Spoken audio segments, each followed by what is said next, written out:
আচ্ছা, আগের ক্লাসে আমরা টেবিল ট্যাগ সম্পর্কে জানতে পেরেছিলাম। টেবিল ট্যাগটা কী, টেবিলটা কীভাবে কাজ করে, টেবিলটাকে অ্যাট্রিবিউট কী, টেবিলটাকে row span, column span, cell spacing, cell padding, টেবিলের হাইট উইথ, এইগুলো সম্পর্কে জেনেছি। এখন আমরা এটার কোডিংটা দেখব, কী করে টেবিল তৈরি করতে হয়। তো বাই ডিফল্ট টেবিলে আমি কী লিখেছি, টেবিল।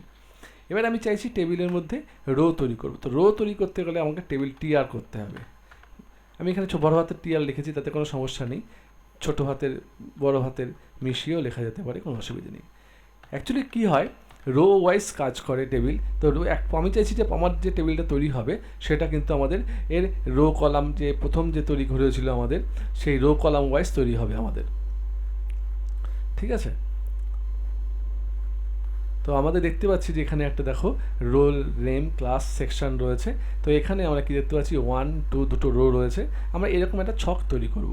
ঠিক আছে, তো ছকটা তৈরি করতে দেখি আমরা প্রথমে কী করে তৈরি করতে হয়। তো প্রথম রোয়ে 4টে আমার কী রয়েছে, 4টে কলাম রয়েছে। তো কলামের জন্য আমি টিডি ইউজ করব। টিডি ইউজ করলাম, টিডি কি লিখলাম, রোল, আর টিডিটাকে ক্লোজ করে দিলাম। টিডি নেম, টিডিটাকে ক্লোজ করে দিলাম। এটাকে আমি কপি করে নিচ্ছি, বারবার লিখতে হবে না তাহলে আর। এটা আছে ক্লাস, এটা আছে সেকশন। তো প্রথম রোটা তৈরি হয়ে গেছে আমাদের। তো আমি দেখি এটাকে সেভ করি, সেভ করলাম। সেভ করছি, কী নাম দিয়ে সেভ করছি আমি এটা আমি .html দিয়ে সেভ করব। তো কী নাম দেবো আমি, টেবিল, TABEL, টেবিল। যেহেতু আগে টেবিল তৈরি করা আছে, আমি টেবিল 2 দিলাম, টেবিল 2.html দিয়ে সেভ করলাম। কোথায় সেভ করলাম, আমরা ই ড্রাইভ, তার মধ্যে HTML বলে একটা ফোল্ডার রয়েছে, তার মধ্যে টেবিল 2.html বলে আমি ফাইলটাকে সেভ করছি।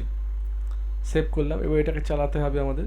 কী করে চালাবো আমরা ওটা, তো আমরা ফোল্ডারে গেলাম, গিয়ে ই ড্রাইভে চলে যাচ্ছি আমি, ই ড্রাইভ HTML ফোল্ডার, তার মধ্যে টেবিল 2, যে টেবিল 2, এটাকে রান করাই, মানে এই ব্রাউজার ওপেন করছি। দেখো আমাদের কিন্তু এখানে কিছু রয়েছে, রোল নেম ক্লাস সেকশন পাশাপাশি রয়েছে। বাট টেবিল মানে ছক থাকে, সেই ছকটা দেখতে পাচ্ছি না। কেন দেখতে পাচ্ছি না ছকটা, কারণ টেবিল ট্যাগের পাশে গিয়ে আমি, এই যে এখানে টেবিল ট্যাগের পাশে গিয়ে আমাকে বর্ডার কথাটা উল্লেখ করতে হবে। Border, BERDER, border equal to আমি করে দিলাম কি 1।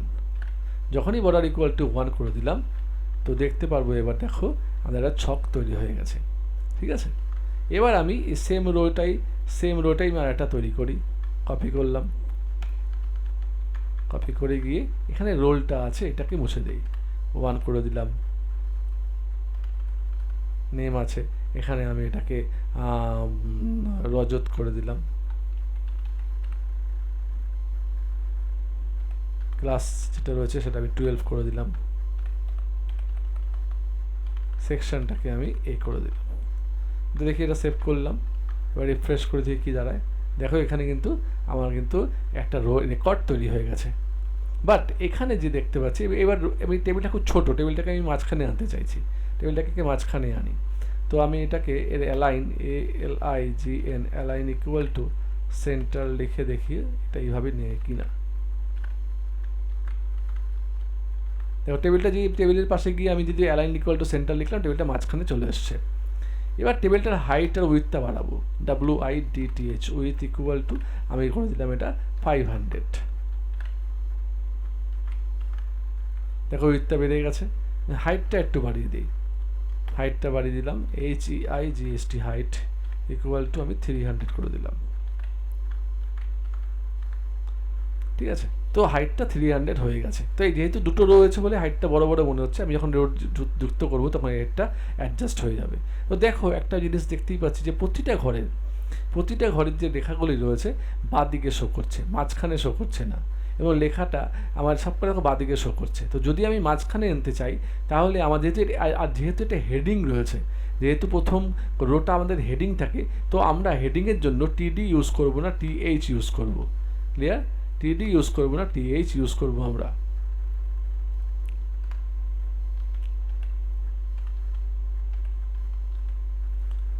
এরকম TH ইউজ করব।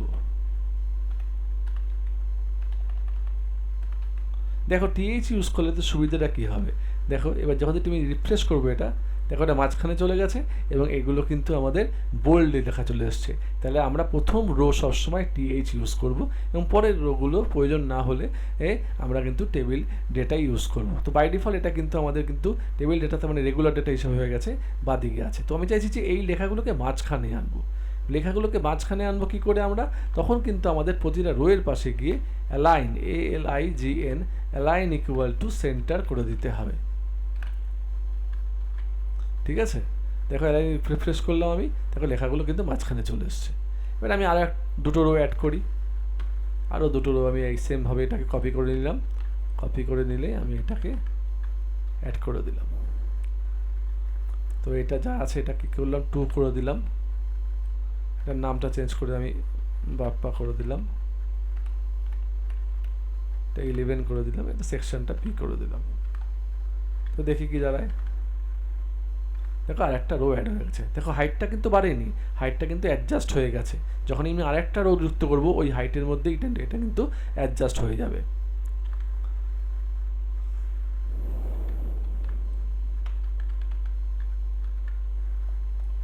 তো দেখো এটাকে আমি 3 করে দিলাম, এটাকে সাথী করে দিলাম, সোয়াতি।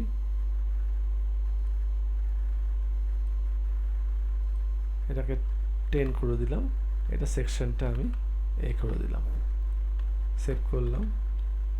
দেখো ওই হাইটের মধ্যে কিন্তু আমার আরেকটা রো অ্যাড হয়ে গেল। এইভাবে চাইলে আমি হাইটটা বাড়াতে কমাতেই পারবোই, আসে এটা বাড়াতেও পারবো।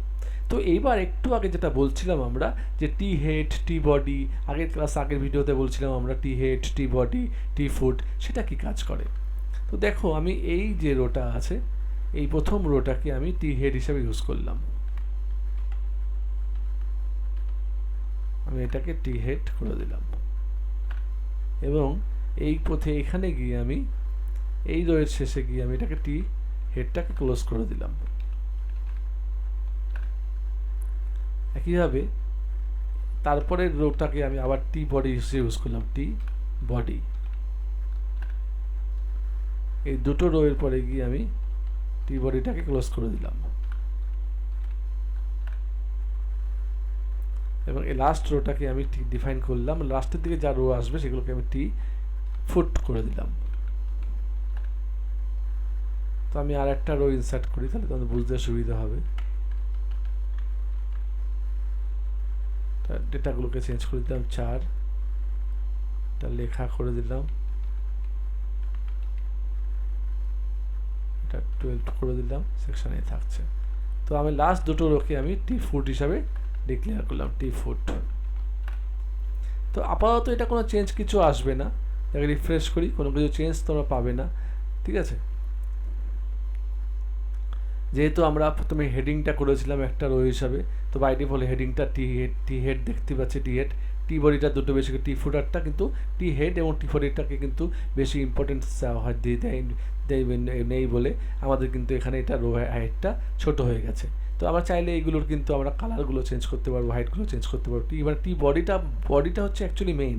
তো সেক্ষেত্রে তার জন্য বডিটার হাইটটা কিন্তু ওরা বাড়িয়ে দিয়ে হেডার এবং ফুটারের হাইটটাকে শর্ট করে দিয়েছে। তো চাইলে আমরা এগুলোকে ইউজ করতে পারি, ইউজ করতে পারি। জাস্ট আমরা দেখালাম টি হেড, টি বডি ইউজ করে।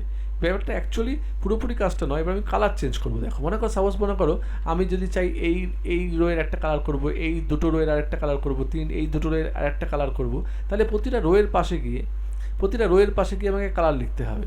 আর যদি বিজি কালার এখানে লিখে দিই, busy colour, BGCOLOR, busy colour equal to আমি সায়ান করে দিলাম, তাহলে কি হবে, তাহলে প্রতিটা রোয়ের কালার সায়ান হয়ে যাবে, পুরো ব্যাকগ্রাউন্ডটাই সায়ান হয়ে গেল। আমি এটা চাইনি, আমি চাইছি প্রতি রো ওয়াইজ কালার চেঞ্জ করবো, ফুটার ওয়াইজ। তাহলে আমি এই প্রথম রোয়ের কালার চেঞ্জ করতে গেলে একইভাবে বিজি কালার আমি এখানটাতে তুলে দিলাম, মনে করো তুলে দিয়ে আমি এই রোয়ের পাশে লিখলাম বিজি কালার রো।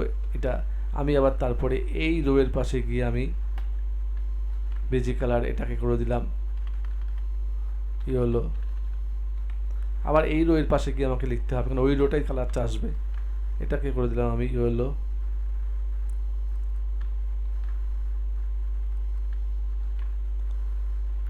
আর এই রোয়ের পাশে, এই ডাস্টের দুটো রোয়ের পাশে গিয়ে আমি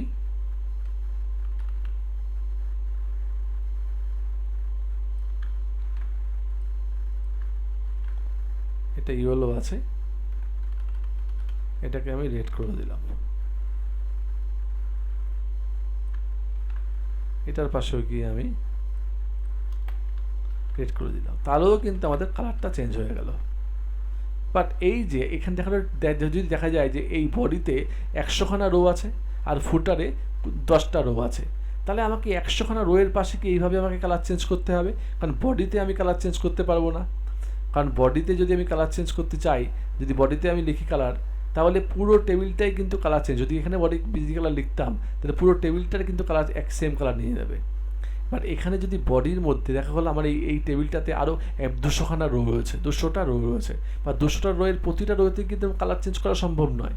তো সেই কারণেই আমি কিছু রোকে টেবিল হেড, কিছু রোকে আমি টেবিল বডি, কিছু রোকে আমি টেবিল ফুটার হিসাবে ডিক্লেয়ার করতে পারি। তো যেহেতু বডিটা মেন, তার জন্য বডিটার সাইজটা বড় আর বাকিগুলোর সাইজটা কমিয়ে দিয়েছে।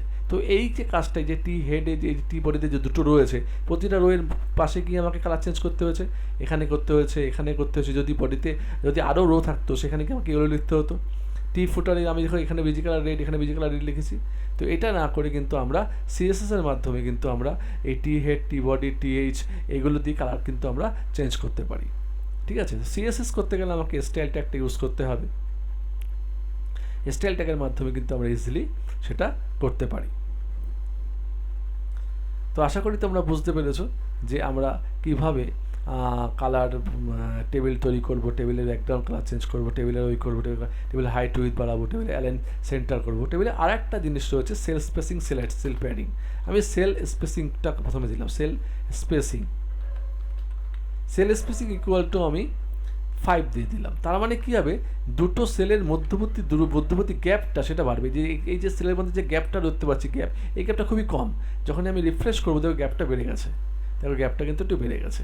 এবার এটা 5 করা আছে, এটাকে আমি 10 করে দিলাম, তাহলে দেখো গ্যাপটা আর2 বাড়বে এবং দেখতে সুন্দর লাগবে। দেখো গ্যাপটা কিন্তু আর2 বেড়েছে এবং দেখতে কিন্তু সুন্দর লাগছে। প্রতিটা সেলের মধ্যবর্তী দূরত্বটা, মধ্যবর্তী গ্যাপটা রয়েছে, গ্যাপটা কিন্তু 10 পিক্সেলে হয়ে গেছে।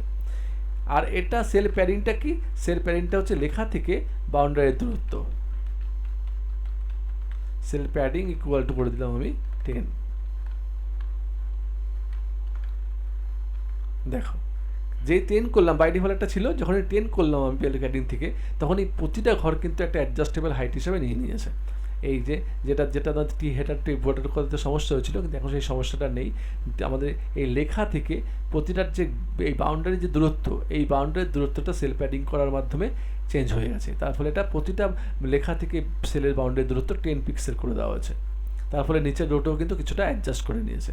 তো এইভাবে আমরা সেল স্পেসিং এবং সেল প্যাডিংটা ইউজ করতে পারবো। সেল স্পেসিংটা কি দেখলাম, যে একটা সেল এবং এই একটা সেল, দুটো সেলের মাঝখানে গ্যাপ।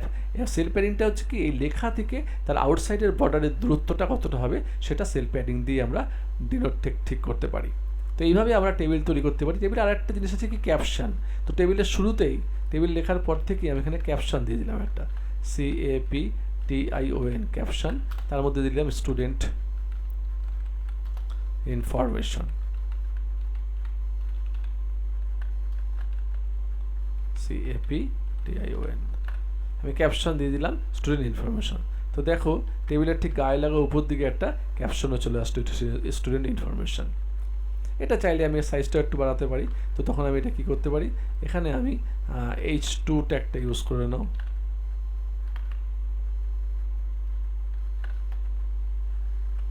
দেখা যাক এটাতে নেয় কি না, মাঝে মধ্যে নেয় না টেবিল ট্যাগের মধ্যে।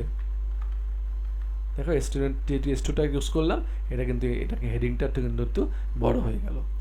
তো এইভাবে কিন্তু আমরা ক্যাপশন ট্যাগ বা টেবিল ট্যাগের মাধ্যমে, বা টেবিল ট্যাগের যে ট্যাগ করে দেওয়া TR, TH, TD, T4, T head, T body, এই ট্যাগগুলো সম্পর্কে কাজ জেনেছি, বিভিন্ন অ্যাট্রিবিউট সম্পর্কে জানতে পেরেছি। তো এইভাবে আমাদের টেবিল তৈরি করতে হয়। তো পরের ক্লাসে আমরা অন্য